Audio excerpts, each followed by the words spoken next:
ಶ್ರೀ ಗುರುಭ್ಯೋ ನಮಃ. ಎಲ್ಲರಿಗೂ ನಮಸ್ಕಾರ.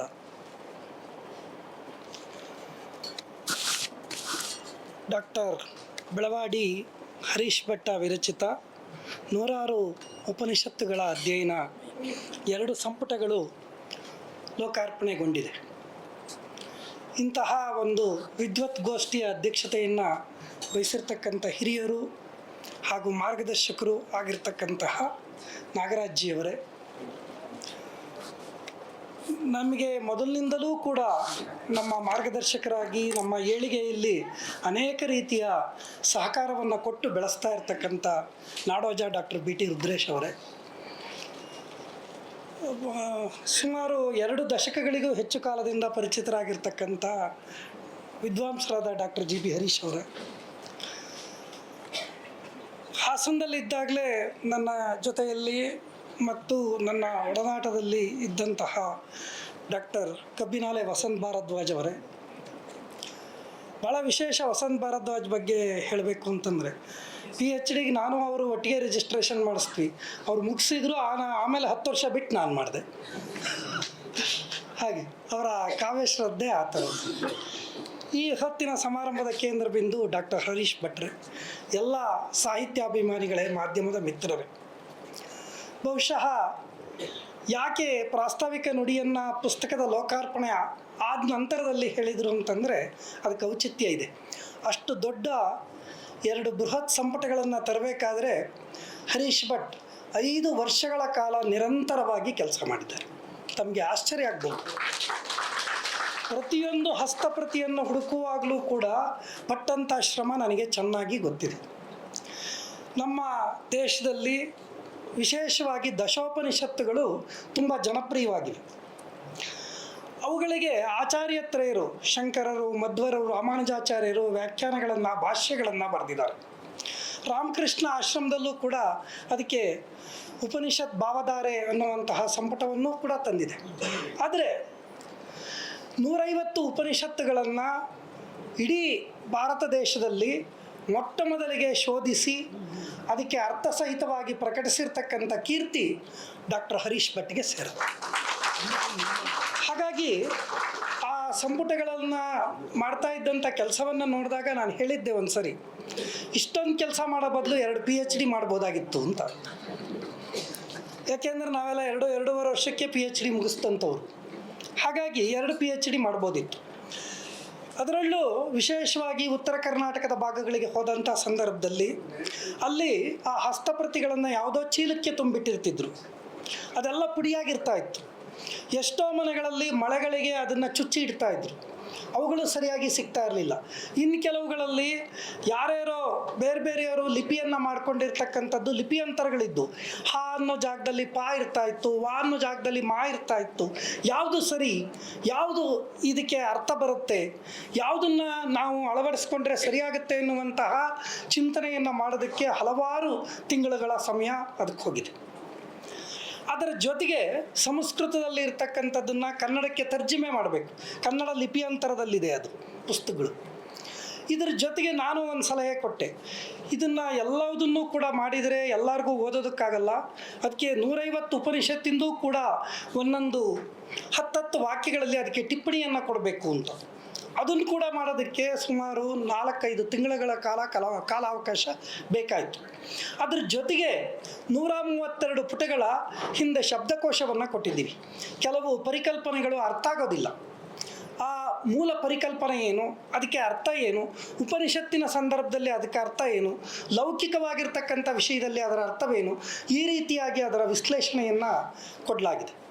ಹೀಗಾಗಿ ಭಾರತದ ಒಂದು ಪ್ರಾಚೀನ ವಾಂಗ್ಮಯ ಮತ್ತು ತತ್ವಶಾಸ್ತ್ರದ ದಾಖಲೆಗಳು ಅಂತಂದರೆ ಉಪನಿಷತ್ತು.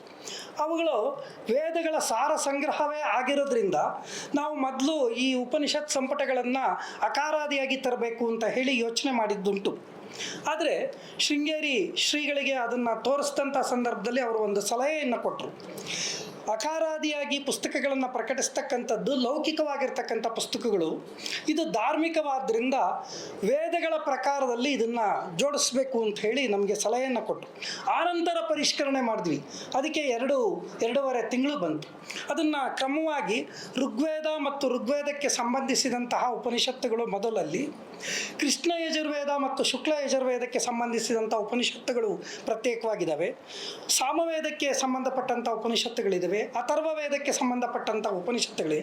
ಇದನ್ನೂ ಮೀರಿರ್ತಕ್ಕಂತಹ ಉಪನಿಷತ್ತುಗಳು ವೇದೋತ್ತರ ಉಪನಿಷತ್ತುಗಳು ಅಂತ ಹೇಳಿ ನಾವು ಅದನ್ನು ವಿಭಾಗ ಮಾಡಿ ಅದರಲ್ಲಿ ಪ್ರಕಟ ಮಾಡಿದ್ದೀವಿ. ಹೀಗೆ ಮಾಡಿರೋದ್ರಿಂದ ಅದಕ್ಕೊಂದು ಶಾಸ್ತ್ರೀಯವಾಗಿರ್ತಕ್ಕಂತಹ ಒಂದು ಮುನ್ನೆಲೆ ಅದಕ್ಕೆ ಒದಗಿ ಬಂದಿದೆ. ಹೀಗಾಗಿ ಒಂದು ಉಪನಿಷತ್ತುಗಳನ್ನು ಕಾವ್ಯಾತ್ಮಕವಾಗಿ, ಸಂಶೋಧನಾತ್ಮಕವಾಗಿ, ಸಂಪಾದಕ ಒಂದು ರೂಪದಲ್ಲಿ ಅದಕ್ಕೆ ವಿಶಿಷ್ಟ ಪಾಠಾಂತರಗಳ ಸಹಿತವಾಗಿ ಕೊಟ್ಟಿರ್ತಕ್ಕಂಥದ್ದು ಬಹಳ ಮುಖ್ಯವಾಗಿದೆ. ವೈದಿಕ ಪರಂಪರೆಯಲ್ಲಿ ಪ್ರಸ್ಥಾನತ್ರಯಗಳು ಭಗವದ್ಗೀತೆ, ಉಪನಿಷತ್ತು, ಬ್ರಹ್ಮಸೂತ್ರ ಆದರೂ ಕೂಡ ಭಗವದ್ಗೀತೆ ಮತ್ತು ಬ್ರಹ್ಮಸೂತ್ರಕ್ಕೆ ಉಪನಿಷತ್ತುಗಳೇ ಆಧಾರ ಅನ್ನುವಂಥ ಮಾತಿದೆ. ಹೀಗಾಗಿ ಈ ಉಪನಿಷತ್ತುಗಳ ಕಾಲವನ್ನು 1200 ಕ್ರಿಸ್ತಪೂರ್ವ 1200ರಿಂದ 600 ಅಂತ ಹೇಳಿ ಈ ಕಾಲಾವಧಿಯಲ್ಲಿ ಹೇಳ್ತಾರೆ. ಅಂತಹ ಈ ಉಪನಿಷತ್ತುಗಳಲ್ಲಿ ಇದರಲ್ಲಿ ಹುಟ್ಟು ಮತ್ತು ಸಾವು, ನಾವು ಎಲ್ಲಿಂದ ಬಂದ್ವಿ, ಏಕೆ ಸುಖ ದುಃಖಗಳಲ್ಲಿ ಈ ಥರ ಪಡಿಪಾಟಲನ್ನು ಪಡ್ತೇವೆ, ಮತ್ತು ಎಲ್ಲಿಗೆ ಹೋಗ್ತೀವಿ, ಹೋದ ನಂತರದಲ್ಲಿ ಏನು, ಈ ಥರ ಆತ್ಮ ಜಿಜ್ಞಾಸೆಯ ಒಂದು ವಿಚಾರಗಳೇ ಪ್ರಧಾನವಾಗಿದೆ. ಆದರೆ ಇವೆಲ್ಲದನ್ನು ಕೂಡ ಒಂದು ಸುಂದರ ಕಥೆಗಳ ಮೂಲಕ, ದೃಷ್ಟಾಂತಗಳ ಮೂಲಕ ಹೇಳುವಂತಹ ಒಂದು ಪುರಾಣದ ಮೊನಚು ಅದರಲ್ಲಿದೆ. ಈ ಉಪನಿಷತ್ತುಗಳ ಸೌಂದರ್ಯವನ್ನು ಭಾರತೀಯರು ಮಾತ್ರ ಅಲ್ಲ, ಪಾಶ್ಚಾತ್ಯ ವಿದ್ವಾಂಸರುಗಳು ಕೂಡ ಒಪ್ಕೊಂಡಿದ್ದಾರೆ. ನಾವು ಗಮನಿಸಿದ ಪ್ರಕಾರ ಭಾರತೀಯ ವಿದ್ವಾಂಸರುಗಳಿಗಿಂತಲೂ ಕೂಡ ಹೆಚ್ಚಿನ ಉಪನಿಷತ್ತುಗಳ ಬಗ್ಗೆ ಅಧ್ಯಯನ ಮಾಡಿರ್ತಕ್ಕಂಥವರು ವಿದೇಶಿ ವಿದ್ವಾಂಸರೇ. ನಮಗೆ ಆಶ್ಚರ್ಯ ಆಗ್ತದೆ. ಜಾನ್ ಕೀತ್ ಇರ್ಬೋದು, ಶೋಪೆನ್ ಹೆವರ್ ಇರ್ಬೋದು, ಮ್ಯಾಕ್ಸ್ ಮಿಲ್ಲರ್ ಇರ್ಬೋದು, ಇವರುಗಳ ಅಧ್ಯಯನ ಬಹಳ ವಿಶಿಷ್ಟವಾಗಿರ್ತಕ್ಕಂಥದ್ದು. ನನಗೆ ಆಶ್ಚರ್ಯ ಆಗ್ತಕ್ಕಂಥದ್ದು, ನಾನು ಮ್ಯಾಕ್ಸ್ ಮಿಲ್ಲರ್ ಕೃತಿಗಳನ್ನು ನೋಡುವಂಥ ಸಂದರ್ಭದಲ್ಲಿ ಅನಿಸಿದ್ದು, ಅವನು ಒಂದು ಶೋಧನಾತ್ಮಕವಾಗಿ ಬರೀತಾರೆ. ಪ್ರಪಂಚದಲ್ಲಿ ಎಲ್ಲರೂ ಕೂಡ ಒಂದಲ್ಲ ಒಂದು ರೀತಿಯಲ್ಲಿ ಆಸ್ತಿಕರು, ದೇವರನ್ನ ನಂಬ್ತಾರೆ, ದೇವರನ್ನ ಪೂಜೆ ಮಾಡ್ತಾರೆ. ಅದರಲ್ಲೂ ಭಾರತೀಯರಲ್ಲಿ ದೇವರನ್ನ ಪೂಜೆ ಮಾಡೋದಕ್ಕೆ, ಆರಾಧನೆ ಮಾಡೋದಕ್ಕೆ 3 ಕಾರಣ ಇದೆಯಂತೆ. ಆ 3 ಬಿಟ್ಟು ಇನ್ಯಾವುದೇ ಕಾರಣ ಇಲ್ಲ ಅಂಥೇಳಿ ಅವನು ಒಂದು ಸೂತ್ರೀಕರಿಸ್ತಾನೆ.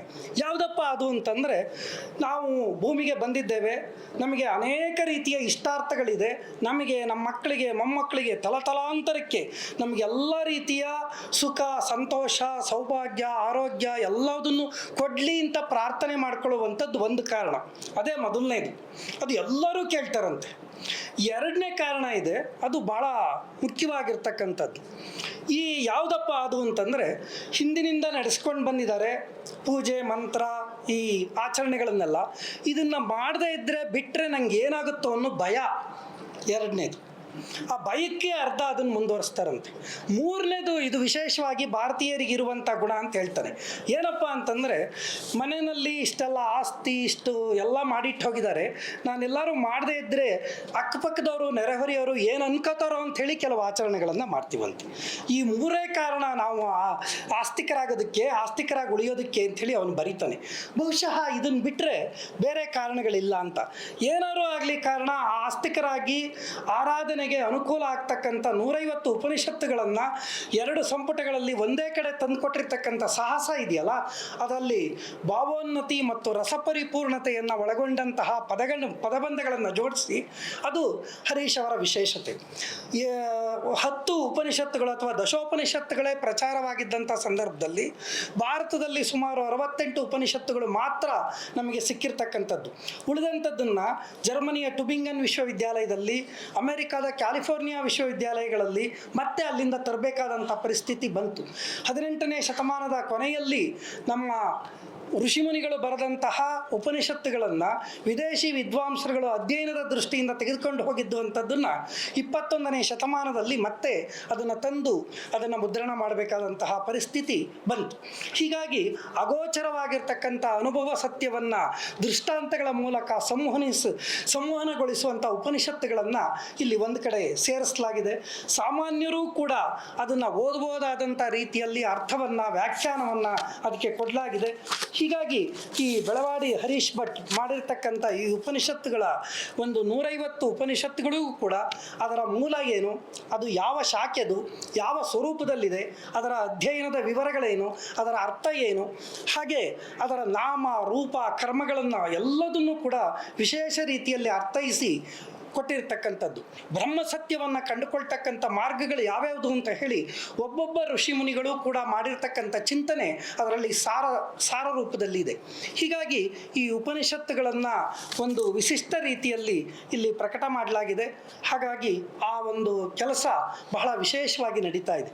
ಇಂತಹ ಉಪನಿಷತ್ ಸಂಪುಟಗಳನ್ನು ನಾವು ಎಲ್ಲಿ ಲೋಕಾರ್ಪಣೆ ಮಾಡಬೇಕು ಅಂತ ಹೇಳಿದಾಗ ನಾವು ಬಂದು ದಿ ಮಿಥಿಕ್ ಸೊಸೈಟಿ ಇದು ಮಾಡ್ತಕ್ಕಂಥ ಸಾಂಸ್ಕೃತಿಕ ಕೆಲಸಗಳ ಬಗ್ಗೆ ನನಗೆ ಚೆನ್ನಾಗಿ ಗೊತ್ತಿತ್ತು.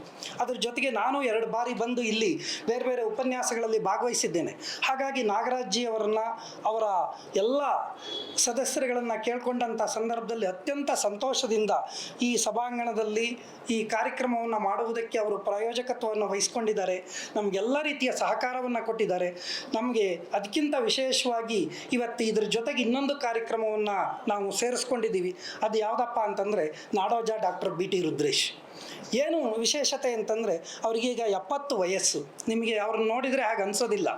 ಅವರ ಹೆಸರಿನ ಹಿಂದೆ 3 ಡಾಕ್ಟ್ರೇಟ್ಗಳಿತ್ತು. ಒಂದು ಹೋಮಿಯೋಪತಿ MD ಮಾಡಿದ್ರು. 1996ರಲ್ಲಿ ಅವರಿಗೆ ಕುವೆಂಪು ವಿಶ್ವವಿದ್ಯಾಲಯ ಗೌರವ ಡಾಕ್ಟ್ರೇಟ್ ಪದವಿಯನ್ನು ಕೊಟ್ಟಿದೆ. ಹಂಪಿ ಯೂನಿವರ್ಸಿಟಿ ಡಾಕ್ಟ್ರೇಟ್ ಪದವಿಯನ್ನು ಕೊಟ್ಟಿದೆ. ಆದರೂ ಕೂಡ ಈ ವಯಸ್ಸಿನಲ್ಲಿ ಪೂನಾ ವಿಶ್ವವಿದ್ಯಾಲಯದಿಂದ ಅವರು PhD ಪದವಿಯನ್ನು ಪಡೆದರು. ಈಗ ಕೆಲವೇ 1 ತಿಂಗಳ ಹಿಂದೆ ಅಷ್ಟೇ. ಅದು ಕೂಡ ಭಾಳ ವಿಶೇಷವಾಗಿರ್ತಕ್ಕಂಥ ವಿಷಯ. ಸಂತಾನಹೀನತೆಯಲ್ಲಿ ಪುರುಷ ಮತ್ತು ಸ್ತ್ರೀಯರ ಸಮಸ್ಯೆಗಳಿಗೆ ಹೋಮಿಯೋಪತಿ ಚಿಕಿತ್ಸೆ ಅಂತನ್ನುವಂಥ ವಿಷಯ ಭಾಳ ಅದ್ಭುತವಾಗಿರ್ತಕ್ಕಂಥ ಒಂದು ಸಂಶೋಧನಾ ಗ್ರಂಥ. ನನಗೆ ಮೊದಲು ತೋರಿಸಿದ್ದು, ಹಾಗಾಗಿ ನಾನು ಅದ್ರ ಬಗ್ಗೆ ಹೇಳೋದಕ್ಕೆ ಒಂದು ವಿಶೇಷತೆ ಇದೆ. ಆ ಪ್ರಬಂಧಕ್ಕೆ PhD ಪದವಿಯನ್ನು ಸರ್ಕಾರ ಕೊಟ್ಟಿದೆ.